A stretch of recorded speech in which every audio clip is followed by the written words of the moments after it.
label out. Olde English brand 800 malt liquor. Double down. What you know about that? Okay.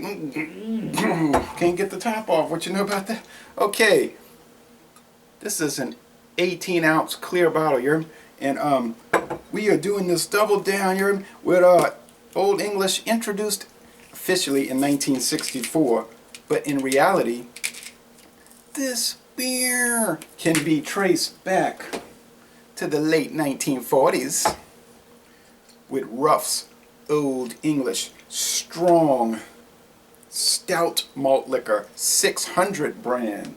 Yes, you can look on the internet and they show these old labels with Sir Duluth on the label, an Olde English or Explorer guy.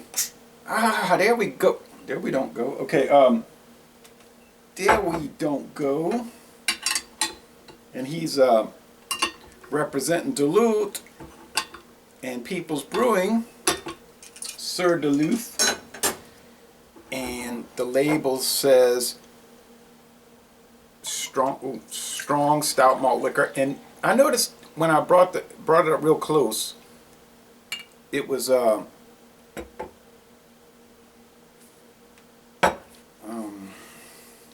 saying 6% by weight, which would mean about 7.5% by volume, which is telling me the California recipe. I found another label from around that same time, the late 40s, early 50s. It said very clearly when I brought it up, 8% by weight, which would be over 9% by volume. So this truly was a stout, and back in those days, what they were meaning was a very strong malt liquor lager beer. Okay, yes, some stout ales are called malt liquors. For example, Guinness Extra Stout is labeled malt liquor, and some strong lagers, Doppelbocks, like Santa Claus, Schwarzbier, and the Classic and the Helles are all labeled malt liquor, and they're 14%. So even Olde English, Sir Duluth, was never that strong here.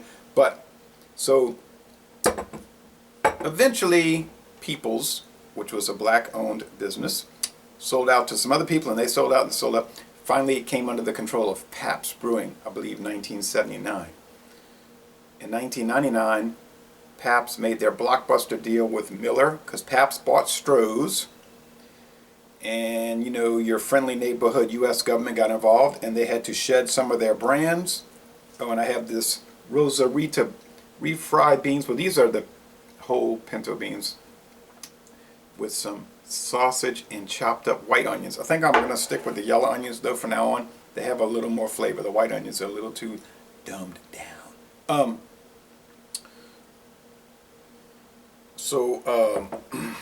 Already prayed. Yes, I put some great value. Getting to the bottom, I got some good coming up. Good stuff coming up. So Miller had to, or I'll say Pabst had to turn over some of their brands to Miller. The Mickey's line, the Olde English line, and Henry Weinhard's, and maybe some others. Smells so much like beer. Now in Louisiana we get the 5.9%. Used to be rated 6%. Here's an old can from the 90s, back when it was a Pabst brand.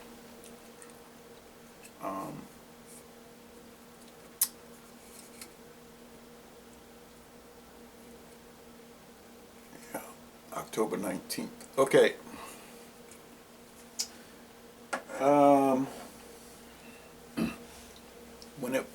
When I first started getting in, like 96, it would say charcoal filtered on the label. I had it in the freezer for a little while. Tastes like beer. Now on the website, the S.A.B. Miller website, they've got this rated 3 out of 5 sugar cubes on the Cyclops scale. So it's pretty sweet.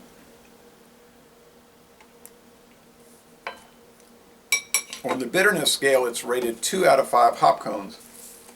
It does, just like the Milwaukee's Best Light, it does have more hop bitterness than your average malt liquor. You will find that out if you really think about it. Don't just drink on it, think on it. And when we do a double down, we don't just drink on it, we think on it. If you look on their website, this beer has won awards. I wasn't looking at that.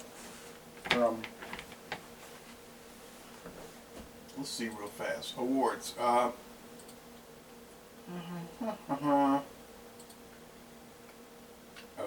nothing. Oh, never mind. With the high gravity version.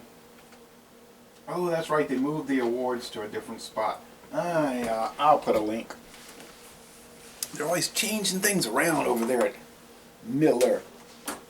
Soon to be Molson Coors, wholly owned by Molson Coors, and then Anheuser-Busch is buying most of the SAB part of the company. Okay.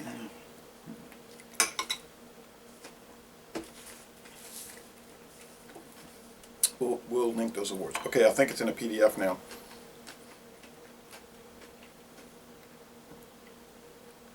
$160 calories for a 12 ounce, so we're getting more calories here. Clear bottle. No skunk. $1.09. I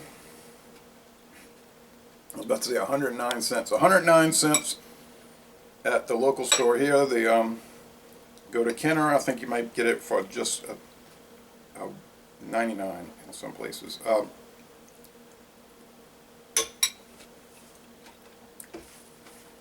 I was at Walmart. They had the 40 ounce for $2.29. I just couldn't do it. I could not do it. Couldn't do the plastic bottle. I said, that's wrong, yo.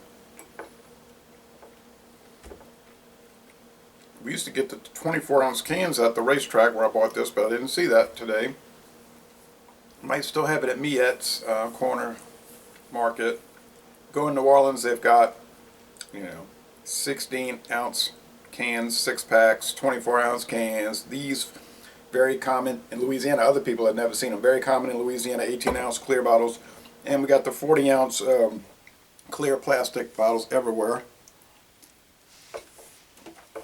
Go up to Shreveport, northwestern Louisiana, close to Arkansas and Texas. You got your 12 packs of cans, 12 ounce. Go out to California, you got 7.5% ABV. The rest of the U.S. 5.9. Unless you live in areas that get the high gravity, have to go to Texas for that.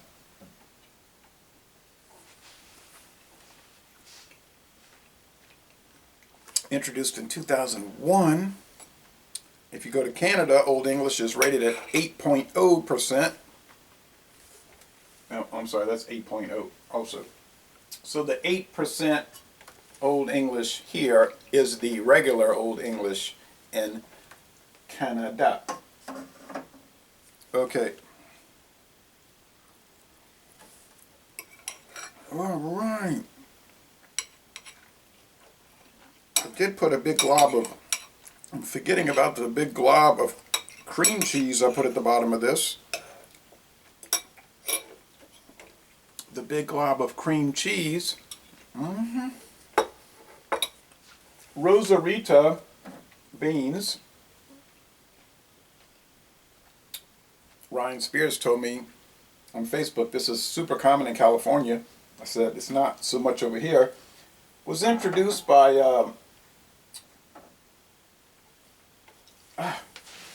what's his name? Sorry folks, I don't have the notes in front of me. Pedro Guerrero of Arizona, yeah. He had a dream to bring Mexican food to the masses. He was already making money with his hot tamale stand, and he created canned Rosarita refried beans. Later on, Pedro Guerrero's family sold out to ConAgra, Consolidated Agriculture, the owner of so many brands of food, just like Orville Redenbacher.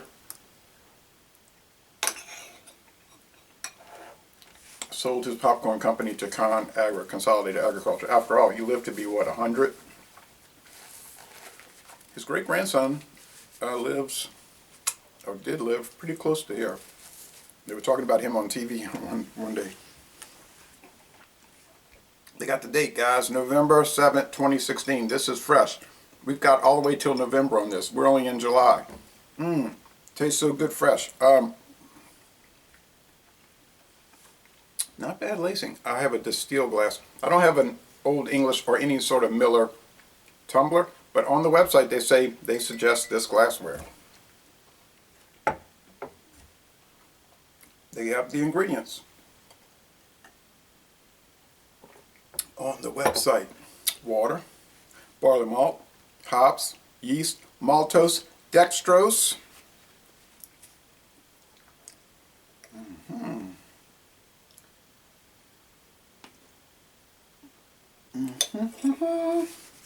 Well,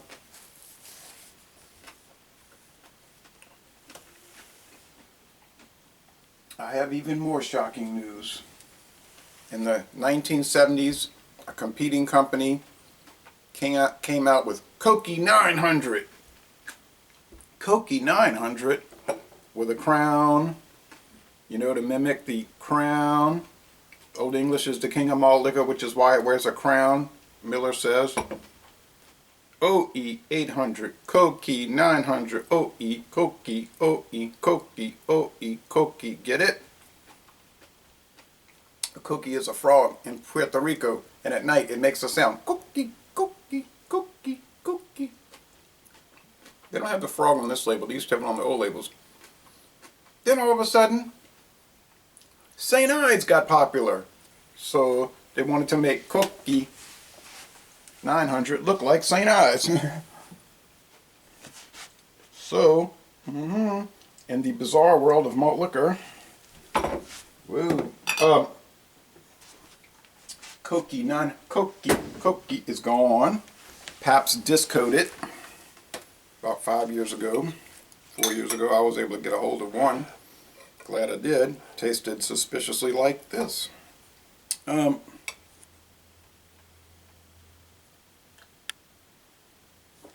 And it was 6% ABV. Okay, so the food is pairing well. The sausage, skinless. I'm not too sure about skinless. It's different. Figured I'd try it. Eckridge, a very old company. Not going to get into the history of Eckridge. Very good. A little too strong for me. Now somebody told me, you're a wuss. I said, that's true. I'll be the first to admit that. Very perfect for me. So,